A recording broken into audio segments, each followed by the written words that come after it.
Chers auditeurs, je vous souhaite la bienvenue à votre rendez-vous musical Appassionato sur Radio Judaïka 90.2 FM, que vous pouvez également suivre en streaming sur notre site radiojudaïka.be.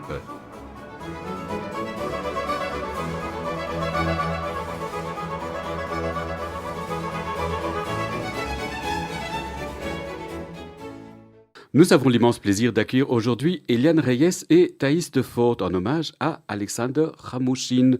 Bonjour Eliane, bonjour Thaïs. Bonjour Frédéric. Bonjour Frédéric.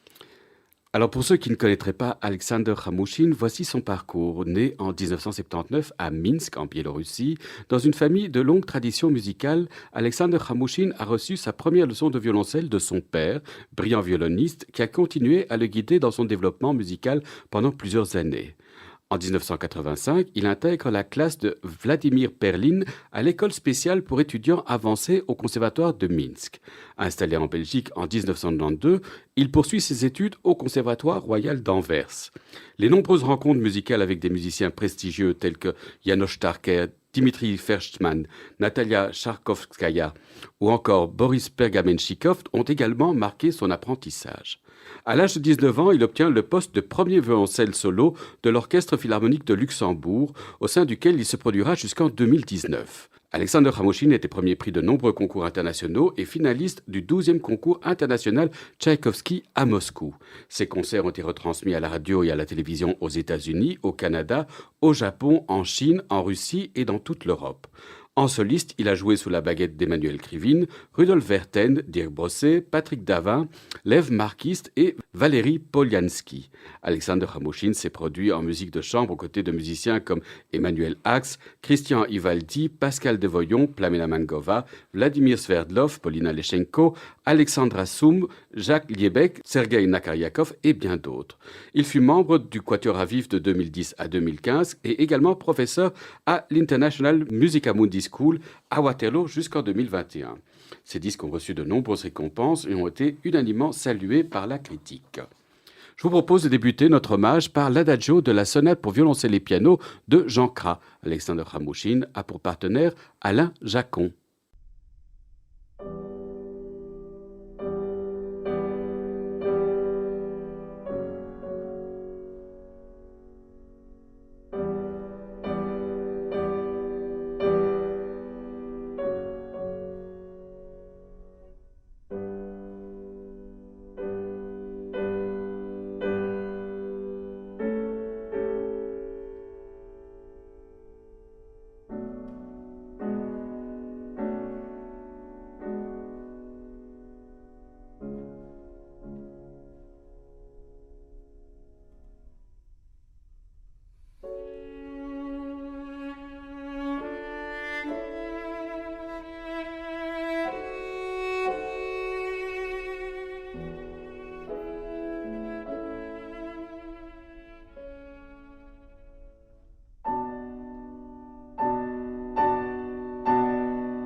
L'adagio de la sonate pour violoncelle et piano de Jean Cras, Alexandre Khamouchine avait pour partenaire Alain Jacquon. Alors dites-nous, Eliane, vous rappelez-vous de la première fois que vous avez entendu parler d'Alexander? Oui, bien sûr, c'était en 2010 par Léonide Kerbel et qui nous a proposé, parce qu'il avait un trio qui s'appelait Sonetto, et les deux partenaires violoncelle et piano avaient décidé pour des raisons professionnelles d'aller vers d'autres chemins, et Léonide a fait appel à Alexander et moi.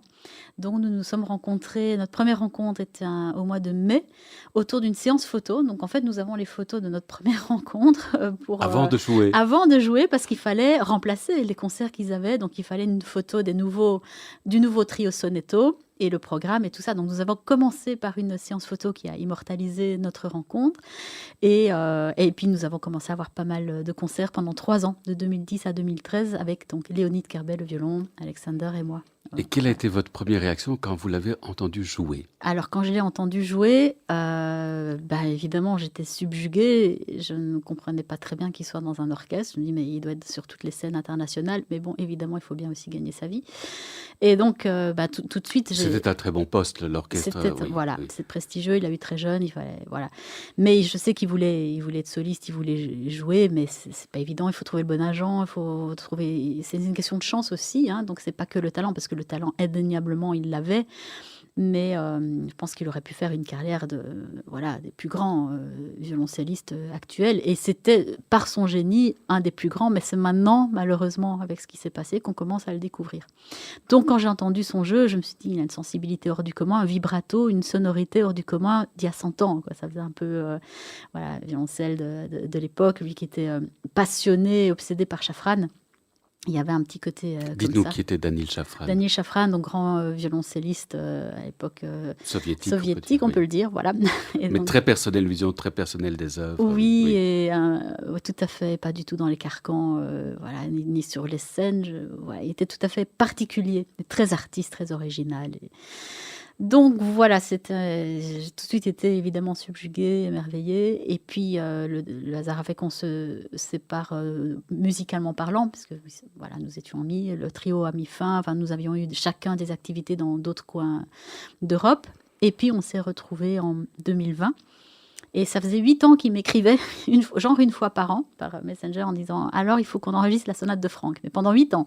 Et à chaque fois, je dis « Oui ». Puis bon, il faut trouver le disque. Puis la sonate de Franck qui est très enregistrée, bon, c'est pas facile. Et puis finalement, avec le Covid, mon producteur de l'époque, Luc Bévir, a dit « Bon, c'est bon, c'est quand vous voulez, le studio est libre et tout ». Et on a enfin, ça je suis très heureuse parce que c'était un peu notre leitmotiv, que cette sonate de Franck ait été gravée, finalement. Alors, est-ce que c'était facile de collaborer avec lui? Facile, c'était, je sais pas, le mot facile, non, mais en même temps, bon, c'était Est-ce qu'il y avait beaucoup Vous étiez d'accord musicalement? Est-ce il refaisait beaucoup les choses? Non, on était tout à fait d'accord. On n'avait pas besoin de se parler pour jouer. C'était vraiment, mais c'était vraiment une communion d'âme, d'esprit qui passait à travers la musique. Et c'était passionnant, c'était motivant, c'était inspirant. Voilà. Et ces idées me manquent énormément. Il y avait toujours plein d'idées, d'images, de sensations. Il était très personnel. C'était en même temps inné. Et je pense que les autres, si on parle avec Polina Leschenko ou Sverdlov ou Plamena Mangova, elles ont ce même sentiment c'était une évidence. Quand on l'entendait jouer, on s'accordait à lui, on pouvait garder notre personnalité et en même temps, on créait quelque chose, mais d'une osmose unique. Mais il était un grand chambriste, donc aussi également très à l'écoute des autres. Oui, c'est ça. Donc il proposait et il nous laissait aussi. Enfin, ça devenait vraiment une création à deux. On se fondait en osmose. C'est très rare de pouvoir garder et sa personnalité et d'avoir des idées et d'être en même temps original et d'être ensemble. Non, c'était vraiment un tout grand. Oui, et je sais qu'au sein de la communauté musicale, il était énormément apprécié et très respecté. Très respecté. Comment est-ce que vous définiriez son art? Pour ceux qui ne le connaîtraient pas, quel genre de violoncelliste c'était? C'est difficile, je sais, comme question. C'est un violoncelliste où il ne redoutait aucune difficulté. Donc, il pouvait transcender les partitions, les morceaux, la musique. En fait, rien ne lui résistait. Tout était pour lui tellement facile. Qu'on prenne un caprice de Paganini au violon, qu'on prenne Carmen de Waxman ou qu'on prenne un concerto de Dvorak ou quoi. Pour lui, c'était simple. J'ai une petite anecdote à raconter parce que 3 jours avant son décès, il a remplacé au pied levé la Turangalila de Messiaen avec le Brussels Philharmonic. Kazushi Ono ne trouvait pas quelqu'un qui pouvait remplacer à 24 heures. Et donc 24 heures avant, et il n'avait jamais joué.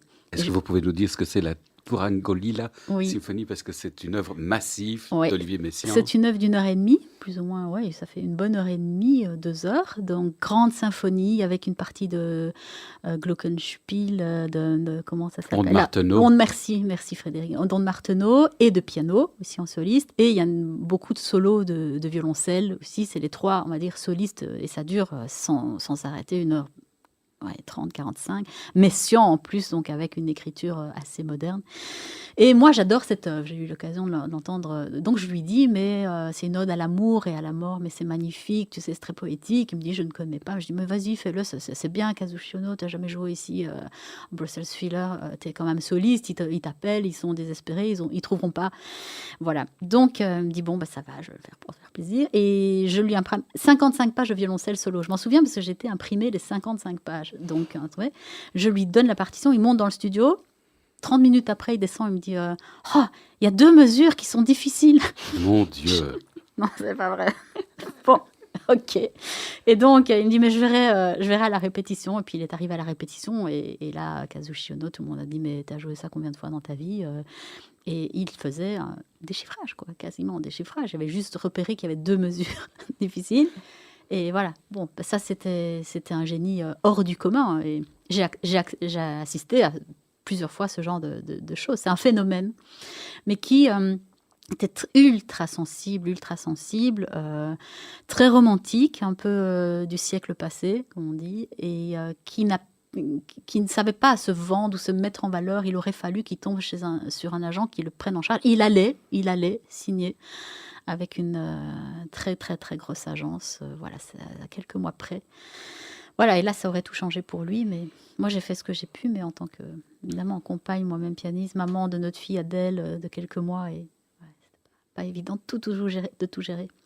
Non, et puis vous continuez à le maintenir vivant avec les activités que vous avez développées. Voilà, on y reviendra un petit peu plus tard, mais je vous propose en attendant de vous écouter tous les deux ensemble dans l'Andante grave de la sonate en do majeur de Sergei Prokofiev. Notre invité Eliane Reyes accompagne donc Alexandre Ramouchine.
l'intégrale de la sonate pour violoncelle de Sergei Prokofiev.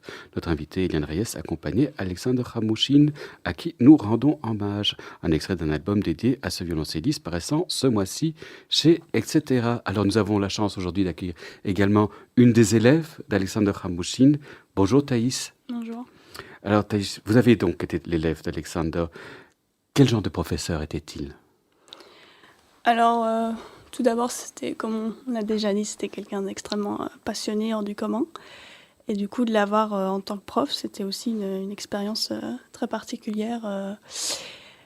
Et ben, vu ses facilités, parfois, c'était rigolo en fait de voir que moi qui avais du mal pour certaines choses, lui, il les faisait très facilement. Elle l'avait toujours appris très facilement. Mais du coup, ce que j'appréciais toujours chez lui, c'est qu'en fait, il cherchait toujours à comprendre mes problèmes et les résoudre aussi. Il y arrivait très bien. Et puis, musicalement aussi, il avait toujours tellement d'idées que dès qu'on travaillait sur un morceau, en fait, il disait « mais non, tu peux faire ça, ça, ça, ça ». Et il jouait de manière très, très différente et j'avais plus qu'à choisir, enfin, entre guillemets, bien sûr. Et oui. C'était quelqu'un qui était très présent dans ma vie aussi et qui aimait, je pense, profondément donner cours aussi. Et je le sentais en tant qu'élève que c'était vraiment une de ses passions aussi. Alors, est-ce qu'il laissait la place à votre personnalité? Absolument. Est-ce qu'il le respectait? Oui. Il me respectait beaucoup, comme je le respectais beaucoup aussi. Quelle place occupait la technique dans son enseignement? Alors,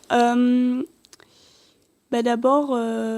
Donc on avait travaillé 1 an. Là, on n'a pas fait tellement de technique parce qu'en fait, j'étudiais aussi avec un de ses professeurs aussi, Vladimir Perlin, qui en fait, mon éducation était vraiment là pour ma technique et Khamouchine était plus là pour la musique.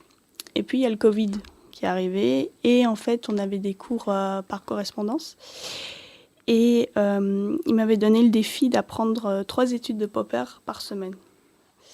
Et du coup, on avait 2 cours par semaine et un des cours, on passait, on travaillait les études de Popper et encore une fois, enfin, j'ai énormément appris pendant le confinement, je me souviens, parce que là, vraiment, il m'a poussée à mes limites et vraiment essayer de comprendre comment améliorer ma technique et tout ça.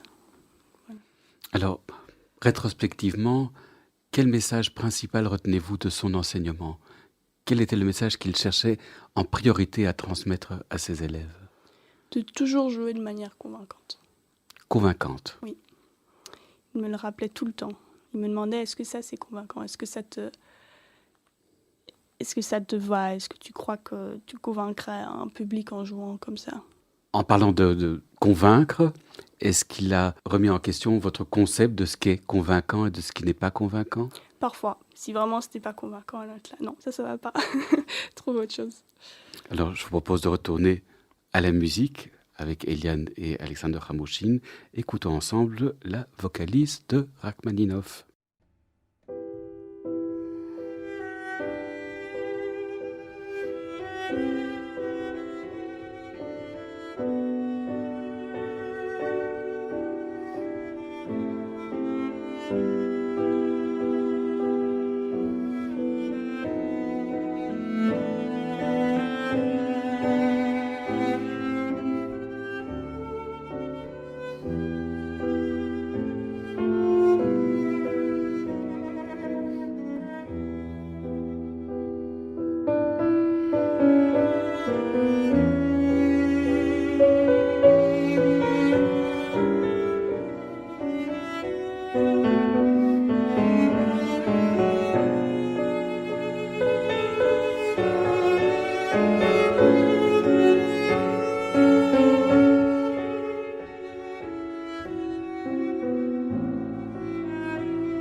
La vocalise de Rachmaninov dans l'interprétation d'Alexander Khamouchine et Eliane Reyes. Alors Eliane, je reviens vers vous. Vous avez souhaité rendre hommage à Alexander lors d'un prestigieux concert qui a eu lieu le 21 octobre au Conservatoire royal de Bruxelles. Comment vous est venue cette idée? Je pense que, en fait, Genre 2 semaines avant son décès brutal et tragique, évidemment, on ne pensait pas un jour. Je lui dis, parce qu'il me dit, je suis vraiment heureux, j'ai la vie de famille, les concerts recommencent, on a la petite Adèle, on s'entend tellement bien, et voilà. Et je dis, mais quel serait ton plus grand rêve? Il me dit, mais donner un concert qu'on avait évoqué, Frédéric d'ailleurs, pour Beaux-Arts, avec Martha Argerich. Et partager la scène avec des amis comme Misha Maïski ou Sergei Nakariakov. Lily Maïski, Alissa Margoulis, on avait évoqué Paulina aussi. Toute la tribu. Toute la tribu. Donc, j'avais cette idée et j'en parle à Lida, qui était Lida Chen, la fille de Martha, qui était vraiment une très grande amie de Sacha. Ils sont partis en Chine ensemble, ils ont fait des tournées, ils ont beaucoup joué ensemble aussi. Et elle me dit, oui, je pense que maman fera ça pour toi et pour Adèle. Donc, j'en ai parlé à Martha qui a tout de suite dit oui, elle a dit on le fait. Et voici mon agenda, elle m'envoie dans les 5 minutes, je reçois son agenda de rentrée. Et j'en parle à Gloria, que je connais depuis petite aussi, qui s'occupe de Hand in Hand, de l'association. Et elle me dit, ok, c'est bon, c'est parti. Tu trouves une salle, c'est le 21 octobre, ça doit être cette date-là. Donc j'ai contacté Beaux-Arts, mais il y avait déjà un concert. Flagey était loué pour un événement privé. La Monnaie montait ses décors. Et Conservatoire de Bruxelles, où j'enseigne, la directrice a tout de suite dit oui, Olivia Wanon, et elle nous a... Enfin voilà, on a pu mettre ça en place en 1 mois et demi. On a eu 1 mois et demi pour tout organiser. Et tous les amis ont répondu oui sans hésiter, parce que c'était pour la médecine. Du coup, vu qu'il est décédé d'un choc septique, j'étais en contact avec des grands infectiologues, avec Yves Van Latem ou avec le professeur Vincent, qui a dit on manque de fonds pour la recherche. Effectivement, il faut développer d'autres antibiotiques parce qu'on n'a pas pu le sauver. Alors que je l'ai amené Alexandre à temps à l'hôpital, il est décédé là-bas, mais parce qu'on a donné tout ce qu'il y avait comme traitement à administrer et il manque, voilà, il ne pouvait pas faire plus en fait dans l'état actuel des choses. Ce qui est fou, c'est que Scriabine est décédé à 43 ans aussi d'un choc septique, mais c'était il y a c'était un siècle, et maintenant on est toujours au même point. Donc il y a des progrès à faire pour trouver d'autres traitements. Et on s'est dit, mais il faut que les fonds récoltés aillent au fond du choc septique. Donc tout le monde était libre, les planètes se sont alignées le 21 octobre. Et ce qui est fou, c'est qu'Alexandre est né un 13 novembre, décédé un 13, et que nous étions 13 musiciens sur scène. Donc tout ça s'est fait de manière extrêmement rapide, fluide, et tout le monde était là à l'heure. On a fait, il y avait une immense émotion. Et puis, c'était un concert absolument exceptionnel, j'étais dans la salle. Oui, merci d'avoir C'était vraiment merveilleux. Oui. C'était vraiment merveilleux, vraiment, tout le monde avait envie de se souvenir de lui, de faire quelque chose, de marquer de l'histoire. C'est peut-être le plus bel hommage à un artiste auquel j'ai insisté. Je me souviens aussi de ceux de Philippe Hirschhorn, où il y a eu Yuri Egorov aussi. Et là, celui-là, je dis, voilà, Sacha, tu étais avec nous quand même quelque part, tu l'as eu ton rêve. Alors, vous continuez à faire vivre sa mémoire également avec la parution d'un nouvel album en son hommage. Comment l'avez-vous conçu ? Mais là aussi, en fait, en septembre donné, on aurait dû enregistrer un disque Chopin à Flagey avec etc. Le label, tout était signé, contrat, etc. Mais évidemment, il a fallu se retourner au mois de mai, et Dirk de Greef du label, etc. m'a dit, mais peut-être on peut essayer de voir, Luc Béhuir aussi. Enfin, plusieurs personnes m'ont dit, mais est-ce qu'il y a... Tous vos derniers concerts ont été enregistrés. J'ai dit oui, c'est vrai. Et c'était une qualité absolument professionnelle. Ça aussi, c'est un hasard, parce que moi, depuis, j'ai redonné plein de concerts, il n'y en a plus un seul qui est enregistré. Et là, les 6 derniers mois, on a eu Musique 3, on a eu les ingénieurs de la Monnaie, de tout. Donc, quand on a écouté la bande, on s'est trouvé avec 80 minutes de musique, mais où le mastering a été super facile à faire, il suffisait de réharmoniser. Et en fait, on avait 80 minutes d'inédit de live. Donc évidemment, avec ce que ça comporte parfois, peut-être une petite note un peu plus basse, plus haute, mais que du live non retouché, bien sûr, puisqu'on n'a pas les rushs. Et on s'est dit, mais voilà le programme. Et plein d'amis se sont mis à m'aider. Je pense à Martine Dumont-Merget, Marie Cornaz, Laetitia Durcel, Valentine Jongen, Vincent Berry, pour écrire des textes. Chacun, voilà. Et même en France, j'ai eu du soutien avec Bertrand Boissard, Stéphane Frédérich. Tout le monde a pris une œuvre et a écrit un texte. Et puis on m'a aidé aussi pour... Les photos étaient faites, en fait. On venait de faire les photos pour la pochette du disque Chopin. Donc, en fait, on les avait. Et donc, tout ça, il suffisait de masteriser. Et ça, là aussi, en 1 mois, ça a pu être lancé. Alors, cet album est magnifique. Je vous propose d'en écouter un extrait. Voici le signe du Carnaval des animaux de Camille Saint-Saëns dans l'interprétation d'Alexander Khamouchine et Eliane Reyes.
Le cygne, extrait du Carnaval des animaux de Camille Saint-Saëns dans l'interprétation d'Alexander Khamouchine et Eliane Reyes.